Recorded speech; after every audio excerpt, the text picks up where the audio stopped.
ताकत यहाँ पर दिन ब दिन बढ़ रही है। कुछ तैयारी अच्छी चल रही है। यहाँ की जनता दोबारा इम्तियाज़ जलील साहब को अपना मेंबर ऑफ पार्लियामेंट बनाकर भारत की सबसे बड़ी पंचायत में जाएगी, क्योंकि आप देख रहे हैं कि इम्तियाज़ जलील साहब की कामयाबी के बाद यहाँ पर हर समुदाय ये समझ रहा है कि इम्तियाज़ साहब हमारे रिप्रेजेंटेटिव है और इम्तियाज़ साहब ने पूरी कोशिश की। पहला टर्म है उनका यहाँ पर डेवलपमेंट कराने के लिए, और फिर अभी भी जानते हैं कि 5 साल में 2 साल कोविड हो गया, तो उसके बावजूद इम्तियाज़ साहब ने पूरी कोशिश की। बरसों से जो लोग यहाँ पर एमपी थे उन्होंने यहाँ पर इस कॉन्स्टिट्यूंसी के लिए कुछ नहीं किया। तो अगर आप देखेंगे 5 साल में जो 2 साल कोविड के निकाल दिए, 3 साल में इम्तियाज़ साहब ने बहुत कुछ किया। वो जो स्कैम भी हुआ था आदर्श स्कैम में भी बड़ा बढ़ चढ़ कर हिस्सा लिया उन्होंने, और मुझे यकीन है कि यहाँ की आवाम, यहाँ की जनता उनको दोबारा कामयाब करेगी। कल के रिजल्ट को आप किस तरह से देखते हैं? कल के रिजल्ट को किस तरह से देखते हैं आप? नहीं, देखिए, स्पीकर साहब का जो फैसला है मुझे ज़रा सरप्राइजिंग स्ट्रेंज लगा कि वो तो 10 शेड्यूल को भूल ही गए। ऐसा लगता है कि संविधान में 10 शेड्यूल नहीं है क्या? नहीं मालूम क्या होगा, आगे देखिए। सर, भाजपा के नेता के एक न्यूज लगाए तो एक चैनल पर 30 दिन का निर्बंध लगाया। भाजपा के एक नेता अभी गए ना, हाईकोर्ट गए ना वो लोग। हाईकोर्ट गए, हम इंशाल्लाह हाईकोर्ट से फैसला होगा, इंसाफ होगा। लेकिन साहब, आप महाराष्ट्र की इस राजनीति को कैसे देखते हैं? मतलब जो भूचाल आ रहा है, हर 1-2 महीने के बाद भूचाल आ रहा है, कोई इस पार्टी से उस पार्टी में जा रहा है, ये कर रहा है, आप कैसे देखते हैं इस राजनीति को महाराष्ट्र की? तो ये जनता देखेगी ना, जनता देख रही है कि जैसा कपड़े उतार के चेंज कर रहे हैं। कभी कोई ये रंग का पहन रहा है, कभी वो रंग का पहन रहा है, मगर हम तो एक ही रंग में हैं। सर, राष्ट्रवादी कांग्रेस के साथ जाने की तैयारी हो सकती है? राष्ट्रवादी कांग्रेस के साथ जाने की तैयारी हो सकती है, या वो ऑफर करेंगे तो आप जा सकते हैं? तो जलील साहब ने कहा था कुछ दिन पहले। उनसे पूछिए ना, अभी तो इम्तियाज़ साहब बोल चुके हैं, उनको बताना चाहिए। लेकिन जिस तरह से वो आप प्रस्ताव लेकर जाओगे तो कुछ ना कुछ तो हो सकता है, या वो लेकर आनी चाहिए, क्या लगता है आपको? इम्तियाज़ साहब तो बोल चुके हैं ना, अब उनका वो आपको बताएंगे। आगे वाले चुनाव में चलकर आपको अकेला लड़ोगे या साथ में लेकर लड़ोगे किसी को? क्या तैयारी है? पूरी यहाँ की जनता हमारे साथ है। देखिए, आप हमारे साथ है ना भाई?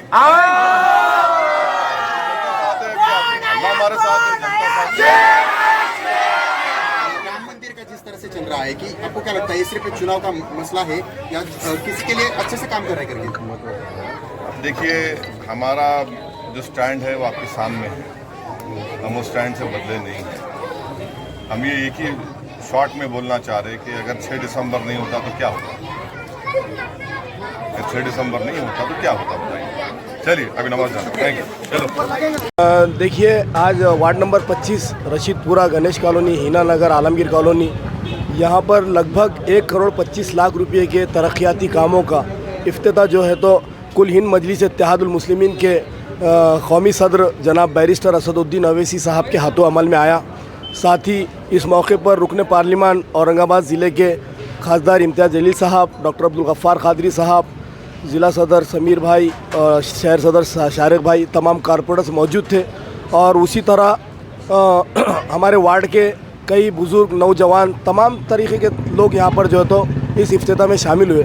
ये बात की मुझे बहुत खुशी है कि आज जो तरक्याती कामों का इफ्तिताह बैरिस्टर असदुद्दीन अवैसी साहब के हाथ से अमल में आया है, तो ये लगभग 1 करोड़ 25 लाख रुपए के काम है। और ये अलग अलग जगह के काम है जो हमने इफ्तिताह एक ही जगह करवाया, जिसके अंदर मस्तान हॉल के सामने का रोड है जो लगभग 50 लाख रुपए की लागत से बनने जा रहा है।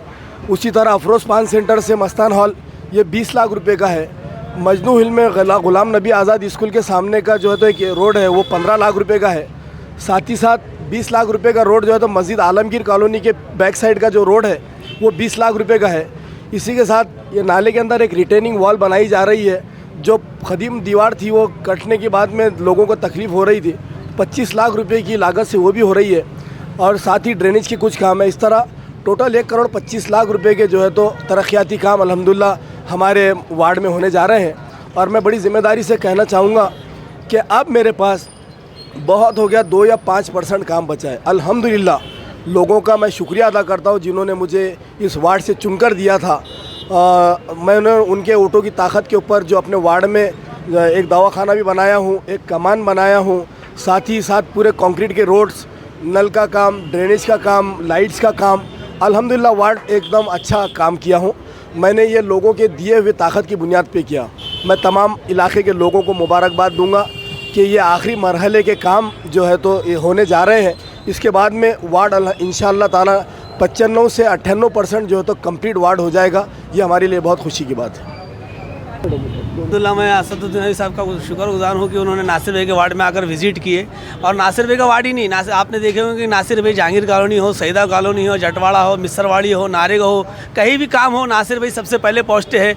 और अगर कुछ कहीं तकलीफ रहती है तो काम करते हैं। नासिर भाई सिर्फ वार्ड की हद तक नहीं, वार्ड का काम तो कर चुके हैं, वार्ड के बाहर का काम कर रहे हैं। बीच में खासदार साहब ने सबको एक एक रोड देने का वादा किए थे, तो नासिर भाई ने उनके वार्ड में बोले साहब मेरे वार्ड में कोई ज़रूरत नहीं काम की, आप मेरे जो वार्ड में जो रोड देने वाले हैं वो समता नगर में उन्होंने सिल्ली खाने के पास रोड दिए, वहाँ का रोड बनाए। वहाँ के समीर भाई, हमारे उस्मानपुरे में काशिफ भाई, ये लोग जिसको भी जहाँ भी ज़रूरत पड़ती है, ये कैसर शाह, इनको जब भी ज़रूरत पड़ती है कोई काम की, वो सीधा नासिर भाई को फ़ोन करते हैं। और नासिर भाई अल्हम्दुलिल्लाह बहुत होगा 10-15 मिनट वहाँ पहुँच जाते और कमिश्नर साहब से और दूसरे ऑफिसर से नुमाइंदगी करके वहाँ का काम शुरू करा देते। आपने देखे होंगे कल परसों उन्होंने एक मिसरवाड़ी में बेहतरीन काम का इनॉग्रेशन करके आए। उससे पहले सईदा कॉलोनी, जटवाड़ा, जहांगीर कॉलोनी, नारेगांव, फरत नगर, तकरीबन सब जगह के काम अल्हम्दुलिल्लाह नासिर भाई कराते हैं। और हमारी यही उम्मीद है कि जैसा वार्ड के लोगों ने उनको चुन के दिए, आगे आने वाले इंशाल्लाह अगर असद साहब ने चाहा और आप लोगों की दुआ रही, नासिर साहब को अगर एमएलए का टिकट मिला तो इंशाल्लाह हम आप लोगों से गुजारिश करते हैं कि उनको भारी अक्सर से कामयाब करके दीजिए। इंशाल्लाह इससे ज़्यादा वो काम करके बताएंगे आप।